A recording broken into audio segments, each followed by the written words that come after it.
A raíz de la pandemia de coronavirus que afecta al mundo y por supuesto a República Dominicana, con una cantidad considerable de casos positivos y fallecimientos, el presidente de la República, Danilo Medina, solicitó al Congreso Nacional la aprobación inmediata de declaratoria de emergencia nacional, la cual es uno de los 3 estados de excepción que establece la Constitución Dominicana. Sin embargo, ¿qué son los estados de excepción y a qué se refiere la Carta Magna al tipificar estas categorías? Según el artículo 262 de la Constitución, los estados de excepción responden a aquellas situaciones extraordinarias que afectan gravemente la seguridad del país, de las instituciones y de las personas frente a las cuales resultan insuficientes las facultades y medios extraordinarios que dispone el Estado para afrontarlos, lo que indica que pueden declararse cuando ocurran hechos que perturben la paz nacional, la economía, la soberanía o las condiciones medioambientales de la nación. La Constitución de la República establece 3 estados de excepción y que son facultativos del presidente de la República y permitidos en la Constitución. Y está el estado de conmoción nacional. Eso se refiere mucho a cuando hay una huelga o un estado de situación interna que afecte las instituciones del Estado y la seguridad pública.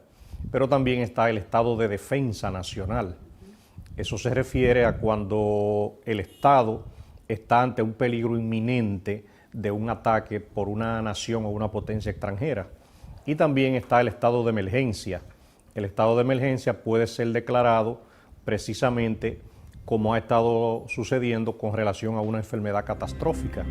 En República Dominicana, el presidente se valió del estado de emergencia que le confiere una serie de poderes sobre la población para restringir por 25 días algunos derechos de los ciudadanos dominicanos con el fin de preservar vidas y proteger la propiedad ante la pandemia del COVID-19, con el soporte de organismos de seguridad del Estado. El estado de emergencia nacional se refiere a amenazas que pudieran ser del índole natural, ambiental o económicas, que es ya lo más semejante a lo que estamos viviendo hoy en día, y por eso que se declara la emergencia nacional como estado de excepción en la situación del coronavirus. Dentro de los poderes que el presidente de la República tiene son variados. El presidente puede solicitar al Congreso el restringir la libertad individual de cualquier ciudadano y de toda persona. Puede también recurrir a la violación de domicilio sin la necesidad de una orden judicial, pero también tiene la facultad de intervenir las comunicaciones, las cartas y todo ese tipo de situaciones. También tiene la facultad para restringir la libertad de asociación y de reunión. También puede reducir el tema del libre tránsito y de la circulación de las personas.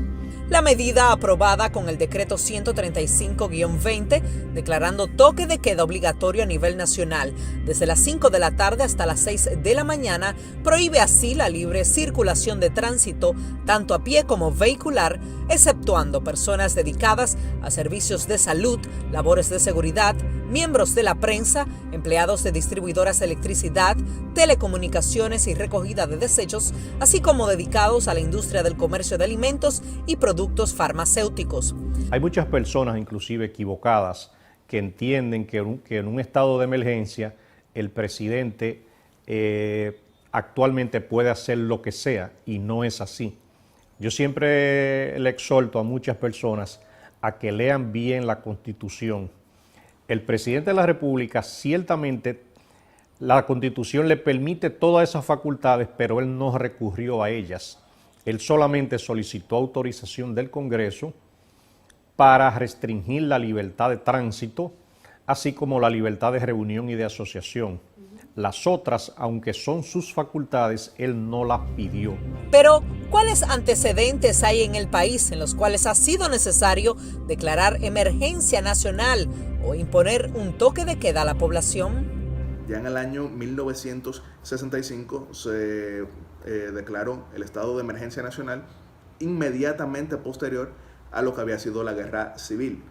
Recordando que la guerra termina en septiembre de ese año, pero entonces la declaración de emergencia es para, de alguna manera u otra, calmar las pasiones desbordadas en una guerra fratricida como esta, y se prolongó tal estado de excepción desde septiembre hasta diciembre del año 1965. Posterior a eso no hemos tenido declaratoria oficial de estado de excepción. Lo que sí hemos tenido han sido situaciones como toques de queda, siendo el más reciente 1998, pero ya eso no fue en una situación de estado de emergencia como tal. Eso fue posterior al huracán Georges. Previo a eso había sido también la declaración de toque de queda en 1979 por el huracán David, pero ya eso no fue, vuelvo y resalto, en medio de una declaratoria de emergencia nacional o de ningún otro estado de excepción. El último fue en 1965 en un estado de guerra civil posterior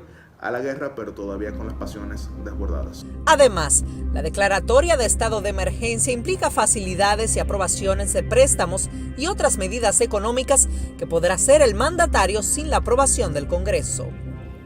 Entre las medidas que el presidente de la República le solicitó al Congreso en la declaratoria de emergencia, tenía mucho que ver con la parte económica, y precisamente le fue aprobado la obtención de un préstamo por $300 millones con la finalidad de combatir el tema del coronavirus.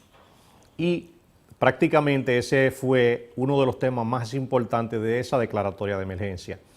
Fíjate que el presidente solamente se limitó a solicitarle al Congreso la restricción en un horario determinado y la libertad de asociación. De ahí que las compras y las contrataciones quedaban prácticamente exentas de cualquier tipo de licitación y de cualquier trámite burocrático. Se puede comprar de emergencia hasta ese tope cualquier situación vinculada con el tema de salud. Para el abogado Amadeo Peralta, estas restricciones pudieran ser aún más estrictas para contrarrestar la propagación del virus. Las que se han tomado hasta ahora son muy prudentes, pero el país necesita de medidas aún más drásticas. El hecho de que muchas personas anden aún en las calles, todavía arriesgándose y arriesgando a los demás, es algo que debe ser corregido, debe ser estudiado y analizado. Otros países han tenido una situación de cuarentena prácticamente total. El 99% de su población se ha recogido de las calles y se encuentra en sus casas.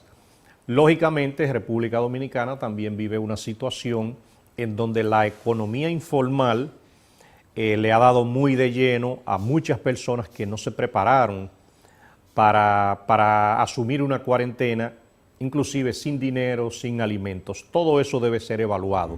Solo queda esperar que así sea, ya que son miles las personas que lamentablemente, a pesar del llamado a quedarse en casa para evitar la propagación comunitaria del virus, han desafiado a las autoridades desobedeciendo la disposición. Mientras tanto, diversos sectores llaman a que el toque de queda se realice por 24 horas.